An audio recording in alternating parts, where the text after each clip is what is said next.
Punjab college Gulberg campus number 10 के अंदर एक बच्ची के साथ रेप हुआ। फिर उस बच्ची की फैमिली को हरासा किया गया कि आप कोई भी कानूनी कार्रवाई ना करें। बच्ची को एवर केयर हॉस्पिटल के अंदर रखा गया। एक बड़ा जबरदस्त एहतजाज रिकॉर्ड करवाया तमाम स्टूडेंट्स ने। लाठीचार्ज हुआ। मौके पर हमारी टीम भी वहां पर मौजूद थी। मियां मुनीब एडवोकेट साहब के कपड़ों पे ब्लड लग गया। आप देखिए किस कदर जबरदस्त लाठीचार्ज हुआ होगा, शेलिंग हुई। मामला बड़ा सिंपल है कि अगर बच्ची के साथ रेप हुआ है तो उसका पर्चा क्यों नहीं हुआ, और अगर नहीं हुआ था तो इस मामले को इतना दबाने की क्यों कोशिश की गई, प्रोटेस्ट को क्यों इस तरह दबाया गया, कैमरास की रिकॉर्डिंग को क्यों खत्म किया गया, डीवीआर क्यों निकाले गए, कैमरास क्यों निकाल लिए गए, प्रिंसिपल ने आकर क्लासों के अंदर आकर स्टूडेंट्स को क्यों धमकाया कि आप कोई पोस्ट नहीं लगाएंगे, आप कोई प्रोटेस्ट नहीं करेंगे। ये बड़े मामला हैं जो शकूक शुबहात पैदा करते हैं।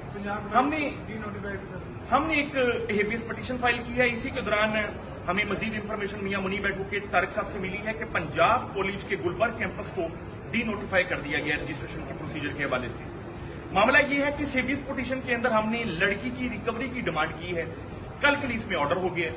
एसएचओ को तलब कर लिया गया है, एसएचओ गुलबर्ग को, कि आकर अपनी डिटेल्ड रिपोर्ट सबमिट करवाएं कि बच्ची कहां पर है, किस हालत में है, और बच्चे की स्टेटमेंट यहां पर कोर्ट में रिकॉर्ड की जाए। जज़ाकुमुल्लाह खैरन कसीरा।